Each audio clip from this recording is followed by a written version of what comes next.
बीडमधील सरपंच हत्या प्रकरणाने संपूर्ण महाराष्ट्र हादरलाय।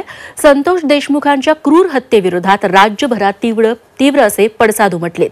बीडची घटना ताजी असतानाच आता धाराशिव आणि उरणमध्ये देखील सरपंचांवरती हल्ले करण्यात आले। सरपंचांवरील वाढत्या हल्ल्यांच्या घटनांमुळे कायदा सुव्यवस्थेचा गंभीर प्रश्न निर्माण झालाय। पाहुयात याविषयीचा एक रिपोर्ट।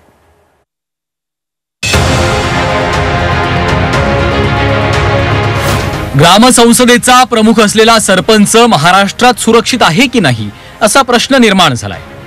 मस्साजोगच्या सरपंचांच्या हत्येची घटना ताजी असतानाच धाराशिव आणि रायगड मधल्या सरपंचांवर हल्ल्याच्या घटना घडल्यात। जवळग्याचे सरपंच नामदेव निकम यांची ही गाडी पहा। धाराशिवच्या तुळजापुरातील जवळगा गावचे सरपंच नामदेव निकम यांच्यावर काही गुंडांनी जीवघेणा हल्ला केलाय। निकम हे बारुळ गावातून जवळगा या त्यांच्या गावी परतताना गुंडांनी त्यांच्या गाडीवर दगडफेक केली। तसंच अंडी आणि पेट्रोलचे फुगे मारून त्यांना जिवंत जाळण्याचा प्रयत्न केलाय। या हल्ल्यामधून सरपंच थोडक्यात बचावले असून त्यांच्यासह एक जण जखमी झालाय। पवनचक्कीच्या वादामधून हा हल्ला झाल्याची प्राथमिक माहिती समोर येते आहे। ही गाडी स्लो केली, त्या साईडनं दणका बसला, पुढच्या दरवाजाला लेफ्ट साईडचा दरवाजा फोडला आणि त्यातनं लगेच पेट्रोलचे हे मारले, फुगे मारून मग आम्ही फास्ट निघालो। पुढे निघता असताना मग अंडे फेकून मारल्यानंतर पुढचं मला काहीच दिसलं। मग माझी परत गाडी स्लो झाली, नंतर गाडी पेटवण्याचा प्रयत्न केला।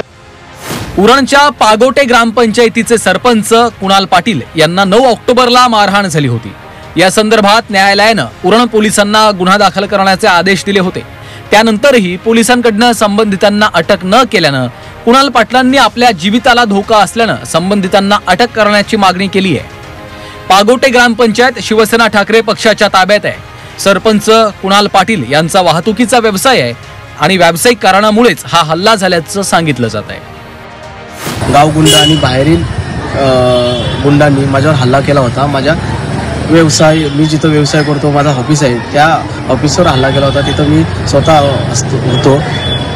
त्यानुसार त्यांच्यावर मी गुन्हा दाखल करण्यासाठी उरण पोलीस स्टेशनमध्ये गेलो। उरण पोलीस स्टेशनवर त्यांच्यावर गुन्हा दाखल न करता त्यांच्यावर फक्त NC याच्यावर भागवलं होतं। त्यानुसार मला न्याय मिळण्यासाठी मी न्यायालयामध्ये गेलो। न्यायालयामध्ये माझ्या वकिलांनी मला न्याय मिळवण्यासाठी त्यांच्यावर जे होते CCTV फुटेज दाखवून त्यांच्यावर गुन्हा दाखल व्हावा याची न्यायालयामध्ये माझी अपील केली।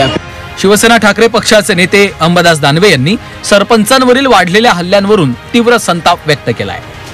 आपल्या गावातल्या माणसाची बाजू घ्यावी लागते।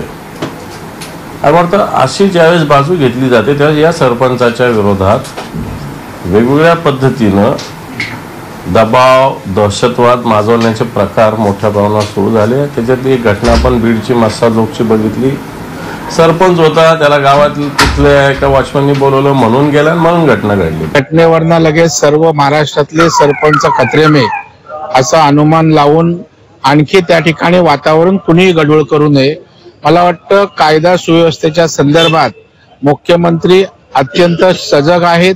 या सगळ्या घटनांचा आढावा घेतलाय आणि यापुढे या घटना होणार नाहीत, किंबहुना घटनेमध्ये जे आरोपी असतील त्यांना ठेचून काढण्याची भूमिका निश्चित राज्याचे मुख्यमंत्री घेत आहेत आणि येणाऱ्या काळात या घटना कमी होतील किंवा संपतील असा विश्वास बाळगतो। सरपंच हा गावचा प्रमुख असतो। मस्साजोगचे सरपंच संतोष देशमुखांची दिवसा ढवळ्या अपहरण करून क्रूरपणे हत्या करण्यात आली। मस्साजोग प्रकरणातले आरोपी अद्यापही मोकाट आहेत। अशा स्थितीमध्ये राज्यातील आणखी 2 सरपंचांवर हल्ला होणं हे कायदा सुव्यवस्थेचं सपशेल अपयश आहे। नवी मुंबईहून स्वाती नाईकसह ज्ञानेश्वर पतंगे, झी 24 तास, धाराशिव।